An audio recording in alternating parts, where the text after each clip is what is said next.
নমস্কার বন্ধুরা, SB academic সেন্টারের প্রত্যেকটা ছাত্রছাত্রীকে স্বাগত। দেখতে পাচ্ছ আজকে আমি নবম শ্রেণীর ইতিহাস সলভ করাচ্ছি। এই বইটা সলভের জন্য প্রচুর ছাত্রছাত্রী রিকোয়েস্ট করেছে। ছায়া প্রকাশনী, ইতিহাস ও পরিবেশ, জিকে পাহাড়ি ও ডক্টর সুভাষ বিশ্বাস। এই বইটা সলভের জন্য প্রচুর ছাত্রছাত্রী রিকোয়েস্ট করেছে এবং তারা বারবার বলেছে স্যার আপনি এই বইটা সলভ করে দিন। তাহলে আলোচনা করা যাক। ফটাফট করে যারা ভিডিওটা দেখছো চ্যানেলটাকে সাবস্ক্রাইব করো এবং সমস্ত বন্ধুদের মধ্যে শেয়ার করো। তো দেখতে পাচ্ছ আজকে তোমাদের আমি তৃতীয় অধ্যায় অর্থাৎ থার্ড চ্যাপ্টার সলভ করাবো। এই বইটা সলভের জন্য খুবই গুরুত্বপূর্ণভাবে আমাকে রিকোয়েস্ট করেছে। তো তোমাদের বইটা সলভ করে দিচ্ছি, সম্পূর্ণ ভিডিওটা দেখতে থাকো। থার্ড চ্যাপ্টার দেখো, প্রশ্নগুলো দেখে নাও যে কত খ্রিস্টাব্দে ভিয়েনা সম্মেলন অনুষ্ঠিত হয়েছিল। মোস্ট ইম্পর্টেন্ট প্রশ্ন, মোস্ট ভাইটাল প্রশ্ন। তো দেখো এখানে লেখা রয়েছে ভিয়েনা সম্মেলন অনুষ্ঠিত হয়েছিল কিন্তু কত সালে? 1815 সালে। ভিয়েনা সম্মেলন কত সালে হয়েছিল? অ্যান্সার হবে 1815 সালে। দুই দেখে প্রশ্ন, ভিয়েনা সম্মেলনের সভাপতি কে ছিলেন? দেখো তোমরা জানো যে ভিয়েনা সম্মেলনের সভাপতি ছিলেন মেটার্নিক। ভিয়েনা সম্মেলনের সভাপতি কে ছিলেন? অ্যান্সার হবে মেটার্নিক। তিন দেখে প্রশ্ন, ভিয়েনা সম্মেলনের সিদ্ধান্ত অনুসারে লম্বার্ডি ও ভেনেশিয়া লাভ করে। দেখো লম্বার্ডি আর ভেনেশিয়া লাভ করে কিন্তু অস্ট্রিয়া। অ্যান্সার কী হবে? সি এর অ্যান্সার অস্ট্রিয়া হবে। অ্যান্সার কী হবে? অ্যান্সার হবে সি এর অ্যান্সার অস্ট্রিয়া। চারের প্রশ্ন, ভিয়েনা সম্মেলনের মাধ্যমে অস্ট্রিয়ার সিংহাসনে কোন বংশ প্রতিষ্ঠিত হয়? তোমরা জানো ভিয়েনা সম্মেলনের মাধ্যমে অস্ট্রিয়ার সিংহাসনে কোন বংশ? অ্যান্সার হবে হ্যাবসবার্গ। অ্যান্সার কী হবে? অ্যান্সার হবে ডি এর অ্যান্সার হ্যাবসবার্গ বংশ। পাঁচের প্রশ্ন, ভিয়েনা সম্মেলনের দ্বারা ইটালির সিংহাসন পায়। তোমরা জানো ভিয়েনা সম্মেলনের দ্বারা ইটালির সিংহাসন পায় কিন্তু পোপ। ভিয়েনা সম্মেলনের দ্বারা ইটালির সিংহাসন পায় কে? পোপ। পরের প্রশ্ন আমাদের নেক্সট কোশ্চেন কী বলেছে? 6 দাগের প্রশ্ন। 6 প্রশ্ন বলেছে কার্লবাস ডিগ্রি কে ঘোষণা করেন? তোমরা জানো কার্লবাস ডিগ্রি কিন্তু জার্মানিতে কিন্তু মেটার্নিক ঘোষণা করেন। ঠিক আছে, অ্যান্সার হবে মেটার্নিক। 7 প্রশ্ন কী বলেছে? কত খ্রিস্টাব্দে জুলাই বিপ্লব সংগঠিত হয়? তোমরা জানো জুলাই বিপ্লব সংগঠিত হয় কিন্তু 1830 সালে। জুলাই বিপ্লব কত সালে সংগঠিত হয়? অ্যান্সার হবে 1830 সালে। 8 প্রশ্ন, কত খ্রিস্টাব্দে ফেব্রুয়ারি বিপ্লব সংগঠিত হয়? তোমরা জানো ফেব্রুয়ারি বিপ্লব কিন্তু সি এর অ্যান্সার 1848 সালে সংগঠিত হয়। ফেব্রুয়ারি বিপ্লব কত সালে সংগঠিত হয়? অ্যান্সার হবে 1848 সালে। চলো পরের প্রশ্ন, 9 প্রশ্ন, গ্যারিবল্ডির বাহিনীর নাম কী ছিল? গ্যারিবল্ডির বাহিনীর নাম ছিল লাল। অ্যান্সার হবে লাল। দেখো যারা যারা ভিডিওটা দেখছো প্রত্যেকটা ছেলেমেয়েকে অনুরোধ করছি, ভয়ের কোনো কারণ নেই। এসবি একাডেমিক সেন্টার সবসময় জন্য তোমাদের সঙ্গে থাকবে, আশেপাশে আপদে বিপদে সুখে দুঃখে এসবি একাডেমিক সেন্টার থাকবে। এসবি একাডেমিক সেন্টার সবসময় জন্য তোমাদের আশেপাশে থাকবে। এবার দেখো পরের প্রশ্ন কী বলেছে? 10 প্রশ্ন কী বলেছে? ক্রিমিয়ার যুদ্ধে পরাজিত হয়। তোমরা জানো ক্রিমিয়ার যুদ্ধে কে পরাজিত হয়? অ্যান্সার হবে সি এর অ্যান্সার রাশিয়া। 11 দেখে প্রশ্ন, ড্যাশ খ্রিস্টাব্দে ভিয়েনা সম্মেলন অনুষ্ঠিত হয়। তোমরা জানো যে ভিয়েনা সম্মেলন কিন্তু 1815 সালে অনুষ্ঠিত হয়। কত সালে? 1815। চলো আমাদের পরের প্রশ্ন কী বলেছে? 12 দেখে প্রশ্ন, ভিয়েনা সম্মেলনের প্রধান নীতি কী ছিল? তোমরা জানো ভিয়েনা সম্মেলনের 3খানা নীতি ছিল। কটা নীতি ছিল? 3খানা নীতি ছিল। এটা কিন্তু ভালো করে পড়বে, কিন্তু একটা বড় প্রশ্ন, ইম্পর্টেন্ট আছে। ন্যায্য অধিকার নীতির মাধ্যমে যে বংশ হল্যান্ডের সিংহাসনে বসে? অ্যান্সার হবে বি এর অ্যান্সার অরেঞ্জ বংশ। ঠিক আছে, ন্যায্য অধিকার নীতির মাধ্যমে যে বংশ হল্যান্ডের সিংহাসনে বসে? অ্যান্সার হবে অরেঞ্জ বংশ। তো দেখো এবার আমি তোমাদের পরের যে প্রশ্ন আছে 14 দাগের প্রশ্নটা সলভ করেছি। 14 দাগের প্রশ্ন দেখো, 14 দাগের প্রশ্ন বলেছে মেটার্নিক ছিলেন। দেখো মেটার্নিক ছিলেন কি? অস্ট্রিয়ার প্রধানমন্ত্রী। মেটার্নিক কে ছিলেন? অস্ট্রিয়ার প্রধানমন্ত্রী। 15 দাগের প্রশ্ন, ফেব্রুয়ারি বিপ্লব হয়েছিল। তোমরা জানো ফেব্রুয়ারি বিপ্লব হয়েছিল সি এর অ্যান্সার 1848 সালে। ফেব্রুয়ারি বিপ্লব কত সালে হয়েছিল? অ্যান্সার হবে 1848 সালে। এবার দেখো বিভাগ খ সলভ করাছি। এখানে আমরা দেখতে পাচ্ছি প্রশ্নমান কিন্তু 1 করে আছে। যেটা সত্য সেটা রাইট মারবো, যেটা মিথ্যা সেটা আমি কেটে দেবো। তো প্রথম প্রশ্ন বলেছে ফরাসি বিপ্লবের আদর্শ ছিল সাম্যমৈত্র স্বাধীনতা। ফরাসি বিপ্লবের আদর্শ ছিল সাম্যমৈত্র স্বাধীনতা, এটা ঠিক আছে।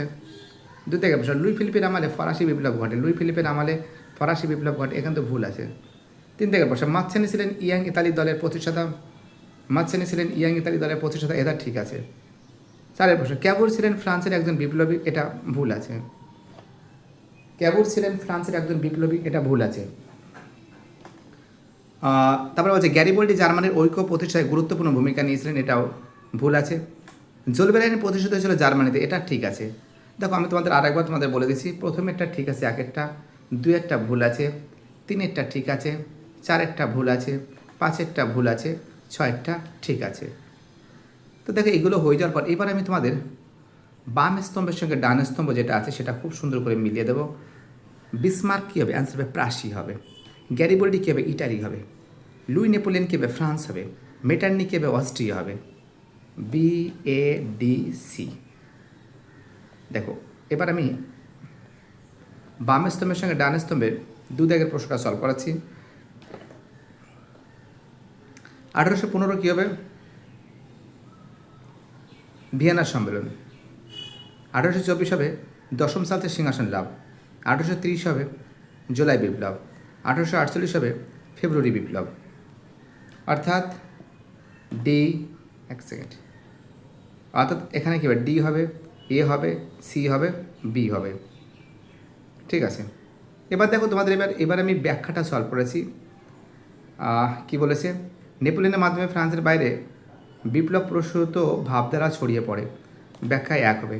নেপোলিয়ন বিভিন্ন দেশের ভূখণ্ড দখল করে। নেপোলিয়ন কী করে? বিভিন্ন দেশের ভূখণ্ড কী করে? দখল করে। এবার দেখো তোমাদের পরে যে প্রশ্ন আছে, দু দাগের প্রশ্নটা দেখে নাও। দু দাগের প্রশ্নটা কী বলেছে? ফ্রান্সের চারপাশে একটি শক্তিশালী রাষ্ট্রের বেষ্টনী গঠিত হয়। ব্যাখ্যা দুই হবে। ফ্রান্স যাতে পুনরায় শক্তিশালী হতে না পারে সেদিকে রাষ্ট্রনায়কগণ দৃষ্টি রেখেছিলেন। ফ্রান্স যাতে পুনরায় শক্তিশালী হতে না পারে সেদিকে রাষ্ট্রনায়কগণ দৃষ্টি রেখেছিলেন। খুবই সুন্দর করে সলভ করে দিয়েছি প্রত্যেকটা প্রশ্নের উত্তর সলভ করে দেওয়া হচ্ছে। পরের প্রশ্ন কী বলেছে? জুলাই রাজতন্ত্র ভোটাধিকারের সংকুচিত করেছিল। এখানে বলে প্রজাতান্ত্রিকরা জুলাই রাজতন্ত্রের প্রতি ক্রুদ্ধ হয়েছিলেন। তো দেখো তোমরা জানো কি যে জুলাই রাজতন্ত্র ভোটাধিকারের সংকুচিত করেছিল। ব্যাখ্যা এক হবে। এবার প্রদত্ত মানচিত্রটা দেখে নাও। ভিয়েনা সম্মেলন পেজ নম্বর 52, ম্যাপ পয়েন্টিংয়ে পেয়ে যাবে। বলকান রাজ্য পেজ নম্বর 65 যাও, পেয়ে যাবে। এবার একটি বাক্যে উত্তর দাও। এখানে কি বলেছে? একটি বাক্যে উত্তর দাও বলেছে নেপোলিয়নের পতনের পরবর্তী গুরুত্বপূর্ণ আন্তর্জাতিক সম্মেলন কোনটি? অ্যান্সার হবে ভিয়েনা সম্মেলন। অ্যান্সার কি হবে? ভিয়েনা সম্মেলন। দু দাগে প্রশ্ন, ইউরোপে কোন দুই শাসক ভিয়েনা সম্মেলনে যোগদান করেনি? রোমের পোপ ও তুরস্কের সুলতান। রোমের পোপ এবং তুরস্কের সুলতান এই দুজন কিন্তু যোগদান করেনি। তিন দাগে প্রশ্ন, ভিয়েনা সম্মেলনের সবচেয়ে প্রভাবশালী ব্যক্তি কে ছিলেন? তোমরা জানো ভিয়েনা সম্মেলনের সবথেকে প্রভাবশালী ব্যক্তি কে ছিলেন? মেটারনিক ছিলেন। কে ছিলেন? প্রিন্স মেটারনিক ছিলেন। ভিয়েনা সম্মেলনের প্রভাবশালী ব্যক্তি কী ছিলেন? মেটারনিক ছিলেন। এই বানামটা দেখো, মেটারনিক। ঠিক আছে, প্রিন্স মেটারনিক ছিলেন। আমাদের পরের প্রশ্ন কী বলেছে? যে ভিয়েনা সম্মেলনের ক্ষতিপূরণ নীতি বলতে কী বোঝো? তো দেখো ভিয়েনা সম্মেলনের ক্ষতিপূরণ নীতি বলতে বোঝানো হয়েছে। তো দেখো এখানে 4 জায়গায় যে প্রশ্ন বলেছে ভিয়েনা সম্মেলনে ক্ষতিপূরণ নীতি অনুসারে ইংল্যান্ড কোন কোন স্থান লাভ করেছিল। তো দেখো আমরা দেখতে পাচ্ছি পেজ নাম্বার কিন্তু 53-তে রয়েছে অ্যান্সারটা। তো আমি জাস্ট এখানে বলে দিচ্ছি, তোমরা 53 নম্বরে 4 নম্বর পয়েন্টে পেয়ে যাবে। 53 নম্বর পেজে ইংল্যান্ড লাভ করেছিল ইউরোপের বাইরে মাল্টা দ্বীপ। আমি লিখে দিচ্ছি জাস্ট এখানে, ময়াকার ইংল্যান্ড মাল্টা দ্বীপ, দয় দীর্ঘি প, মাল্টা দ্বীপ লাভ করেছিল একটা। তারপরে লাভ করেছিল হচ্ছিল ত্রিনিদাদ,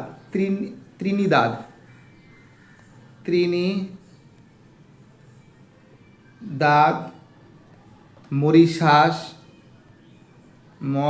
মরিশাস, ঠিক আছে, সিংহল,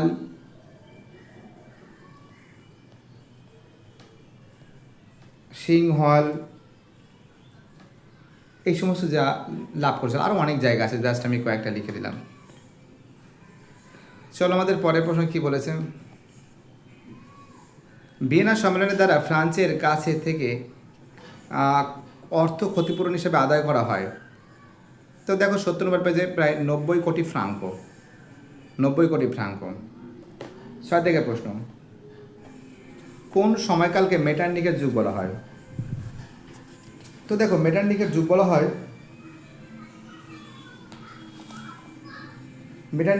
হয় 1815 থেকে 1848 সাল পর্যন্ত। 1815 থেকে 1848 সাল পর্যন্ত এই যে সময়কাল আছে, এই সময়কালকে মেটারনিকের যুগ বলা হয়। মানে কারণ তিনি ইউরোপের রাজনীতির ভাগ্য নিয়ন্ত্রক এবং প্রধান নিয়ন্ত্রক হিসেবে পরিণত হয়েছিল এবং এই কারণে ফিশার ফয়সী ফিশার তাকে কিন্তু বলেছিল মেটারনিকের যুগ এই সময়কালকে 1815 থেকে 1848 সাল পর্যন্ত। দেখো এইবার দেখো এই প্রশ্নগুলো দেখার পর এখান থেকে যে প্রশ্নগুলো আছে দেখে নাও তোমরা, যে ভিয়েনা সম্মেলনে অংশগ্রহণকারীদের এই যে পেজগুলো আছে না বাবু, এই পেজগুলো দেখো, পেজ নম্বর 52, এর পেজ নম্বর 53, 3 থেকে প্রশ্নের অ্যান্সার পেজ নম্বর 53 নম্বর পেজ।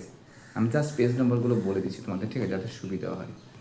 দেখো 4 থেকে যে প্রশ্ন আছে পেজ নম্বর 54 নম্বর পেজ, 5 প্রশ্নের অ্যান্সার হচ্ছে 54 নম্বর পেজ, ঠিক আছে। কে কবে কালবাস ডিগ্রি জারি করে, কে কবে কালবাস ডিগ্রি জারি করে? 1819 সালের মেটানি জারি করে। কোথায় জারি করে? তোমরা তো জানো, জার্মানিতে। জুলাই রাজতন্ত্র পেজ নম্বর 56, রিসার্জিমেন্ট পেজ নম্বর 59। কে কবি ইয়ং ইতালি গঠন করে? 1805 খ্রিস্টাব্দে জোসেফ মাৎসিনি। 9 প্রশ্ন। 10 প্রশ্ন, জার্মানির ঐক্যের ক্ষেত্রে বিসমার্কের নীতি পেজ নম্বর 63। কাকে মুক্তিদাতা জার বলা হয়? রাশিয়ার জার দ্বিতীয় আলেকজান্ডারকে বলা হয়। গ্যারিবোল্ডি কে ছিলেন? পেজ নম্বর দেখতে পারছো 61 নম্বর পেজে আছে। কবে কাদের মধ্যে স্যাডর যুদ্ধ হয়েছিল? 1866 খ্রিস্টাব্দে প্রাশীয় অস্ট্রিয়ার মধ্যে, এবং প্রাশীয় জয়লাভ করে। কোন যুদ্ধের মাধ্যমে জার্মানির ঐক্য সম্পন্ন হয়? পেজ দেখতে পারছো 3খানা যুদ্ধ, তাই তো। পূর্বাঞ্চলের সমস্যা পেজ নম্বর 65। রাশিয়া ভূমিদার, দেখো এটা কিন্তু ভূমিদাসের মুক্তি ঘোষণা পেজ নম্বর 68। দেখো পেজ নম্বর জাস্ট আমি বলে দিচ্ছি, তোমরা দেখতেই পারছো, পারলে একটা স্ক্রিনশট মারতে পারো, ঠিক আছে। পেজ নম্বরগুলো দেখে নাও, এই পেজ নম্বর দেখে তোমরা ওখানেই পেয়ে যাবে। পেজ নম্বর জাস্ট বলে দিয়েছি, এখানে তোমরা প্রত্যেকটা অ্যান্সার পেয়ে যাবে। বাই টাটা, সবাই ভালো থাকবে। চ্যানেলে যুক্ত থাকার জন্য, চ্যানেলটিকে সাবস্ক্রাইব করার জন্য সবাইকে অসংখ্য ধন্যবাদ জানাই। এইভাবে তোমাদের সাপোর্ট, এইভাবে তোমাদের ভালোবাসা আমার একান্তই কাম্য।